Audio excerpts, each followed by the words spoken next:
पक्ष चालतो या भ्रमात मी नाही किंवा कार्यकर्ते नाहीयेत, म्हणजे जे नाराज आहेत ते लोक अशा भ्रमात येतात असं तुम्हाला म्हणायचंय? नाही, असं मी अजिबात म्हणले नाही.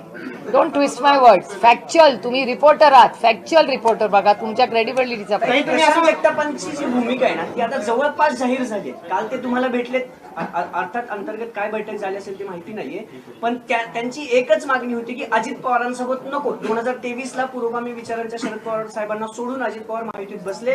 5 वर्ष आम्ही अजित पवारांच्या विरोधात, म्हणजे पर्यायाने महायुतीच्या विरोधात गेली अनेक वर्ष आंदोलनं करतोय.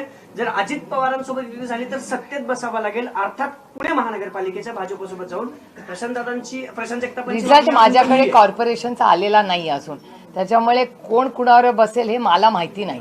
कारण का अजून इलेक्शन व्हायचं आणि रिझल्ट लागायचं, त्याच्यामुळे मी नाही प्रिडिक्ट. मी काय ऍस्ट्रॉलॉजर किंवा काय नाही. मी सकाळपासून मला श्वास घ्यायला पण वेळ नाही. तुम्ही पण आहात त्यामध्ये, तुम्ही बघताय का? मी माझ्या काय नाही, अजिबात नाही, अजिबात नाही. आज सुप्रिया सुळेची प्रत्येक कार्यकर्ता बोलत होता मन की बात. आज मन की बात. आमच्या पक्षात प्रोटोकॉल नसतो, आम्ही कुटुंब म्हणून पक्ष चालतो. या पक्षात सब समान आहे. आदरणीय पवार साहेब सोडून आम्ही सब इक्वल आहे.